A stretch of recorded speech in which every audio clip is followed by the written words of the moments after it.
Hey everybody, so I'm sure you're aware by now about the arson attack on Kyoto Animation. I know I'm late, I've just been very busy, but I really need to talk about this. From what I understand, the criminal ran straight inside the building pouring gasoline all over the place and lit Kyoto's studio on fire, supposedly because of plagiarism. Which, okay, even if that was true, that's still no excuse to light a building on fire. And because of your actions, whoever this person is, you ended up killing a bunch of innocent people that had nothing to do with your cause. And I feel absolutely zero sympathy for you. The arson attack at Kyoto Animation is now one of the deadliest massacres in Japan since the end of World War II, and the deadliest building fire in Japan history since 2001. It really breaks my heart. When I first heard about this, I almost couldn't believe it. My favorite animation studio of all time turning into ash. It is very unfortunate to hear about this sad tragedy. So for the rest of this video, I want to share my discovery and history with Kyo Annie and how their beautiful works of art inspired me and give my condolences to the people who sadly lost their lives. Let's start with how I discovered them. The very first anime I've ever watched from them was Clannad.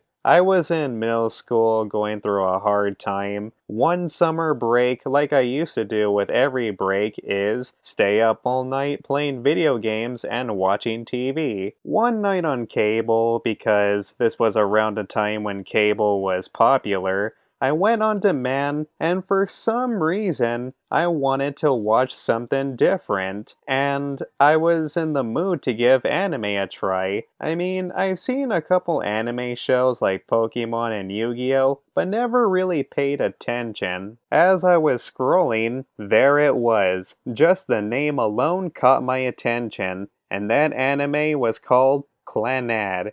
After I got done watching it, I ended up crying myself to sleep like a baby. But the next day, when I woke up, it changed me. It taught me to be more grateful and for what I have. I became thankful to my family, friends, home, and my country. It really did inspire me. 7 years later, I didn't really continue to watch anime as I was busy with school at the time, but once I finally graduated from high school, I decided, you know what? I'm gonna try to get back into anime again since I now had more free time. You see, I'm the type of guy that occasionally likes romance. Because I enjoyed Clannad so much, I wanted to watch something similar. And believe it or not, the next show I watched was Chinibyo, a show made by the same studio, Kyo Annie, and by the same director, Tatsuya Ishihara. What a major coincidence. There's just something about their shows that always catches my interest. Not only is Chinibyo a cute show, but what made me become a fan is Rika Takanashi.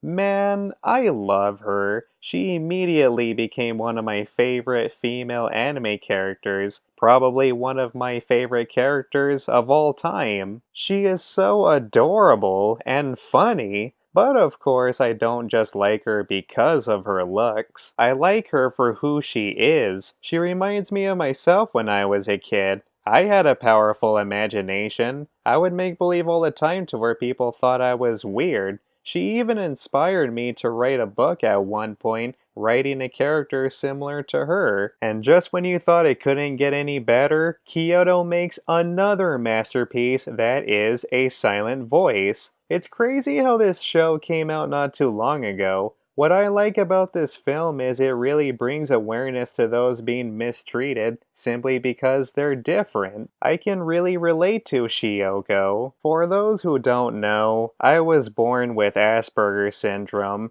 and because I was socially awkward, I had to deal with getting bullied throughout half of my life in school, but at least I eventually got over it. Another important message about a silent voice is just because you are not such a good person now doesn't mean you can't improve later on. There's always room for change, forgiveness, and to be a better person. Sentai Filmworks actually started a GoFundMe to help Kyoto Animation recover, which has been shut down, but it made 70% more than its actual goal, which, good job, guys. You can donate directly to Kyo Annie at their official website, or buy their merchandise, links down below in the description. Originally, I wanted to donate to the GoFundMe, but I was too late, and so I decided to do something different. I bought the Melancholy of Haruhi Suzumiya, the complete series. I always wanted to watch it, but haven't had the time. All I know about this show is I know I'm gonna like it cause it's by Kyoto. I also want to point out how, as a community, we can come together to make a difference and help people. It sucks seeing how the anime community gets a bad rep and constantly gets stereotyped, making us seem unaccepting and not good enough to society. But when it comes to a case like this, we're not these obnoxious weeaboos. We are just people that like what we like and care for one another. So the next time someone tries to belittle you for liking anime or just being a geek, I think this says otherwise.